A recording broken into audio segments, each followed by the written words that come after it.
Today I'm going to be demonstrating how to do pigeon pose. A lot of us spend most of our days sitting and tend to have a lack of flexibility in our hips, and it's a part of the body, the hips, where we store a lot of our tension. So practicing pigeon pose is an excellent posture for tight hips because it stretches both the hip flexors and the hip rotators. Our pelvis is our main movement center of the body, so practicing pigeon on a consistent basis is going to help you to increase your overall flexibility as well as prevent any future injuries. I'm going to demonstrate how to get into pigeon pose if you're a beginner. To come into this pose, you want to make sure that you're on a flat surface on a nice sticky yoga mat to give you a platform to balance on.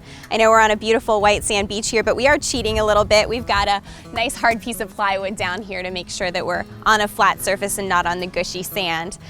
Another great prop to use as a beginner is a blanket or a yoga block. I'm going to show you how to use it to come into the pose. It'll help you if you've got some really tight hips.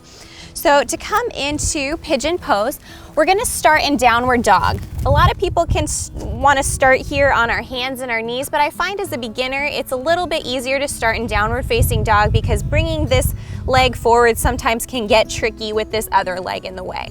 So we're going to lift up into downward facing dog, and from here we're going to bring our right knee forward up towards our right wrist. And we're going to slowly lower that hip down as we stretch our back leg out towards the back of the mat. Now, if you already feel like you're having a hard time coming down here and you feel this right knee rotating out, we don't want to do that. So a great way to help you access this pose as you start to increase your flexibility is to just take that blanket or a yoga block and just put it under that right hip, and it's going to offer you some additional support. Now, alignment is really important here in pigeon pose so that we protect this front knee. So the alignment that I want you to keep an eye out for is to keep your right knee in line with your right hip socket, and this right thigh should be parallel to the edge of your mat. For beginners, the closer that you can bring this right heel in towards your torso, the easier it's going to be for you.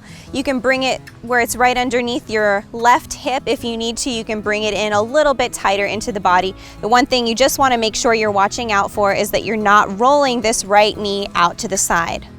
For your left leg, you want your leg extending out towards the back of the mat.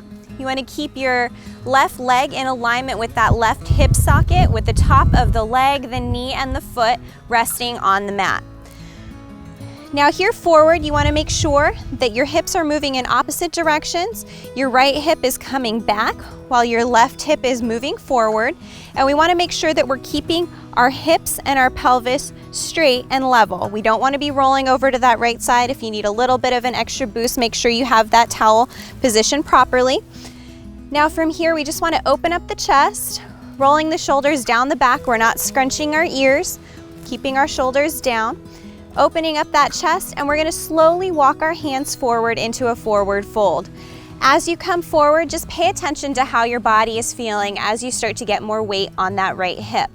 If it starts to feel a little bit too intense, just back out at any point. We're going to be extending our arms all the way out in front of us, but if it's more comfortable for you, you can stay here on your forearms or even here on your hands where you're still feeling a little bit of the stretch, but making sure that your arms are helping to compensate for some of that weight.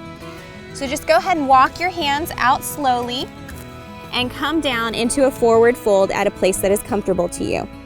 And just breathe here for a moment and feel that stretch.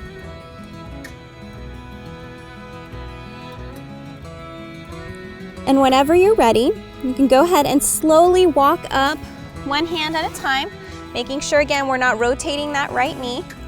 Coming up with a nice open chest.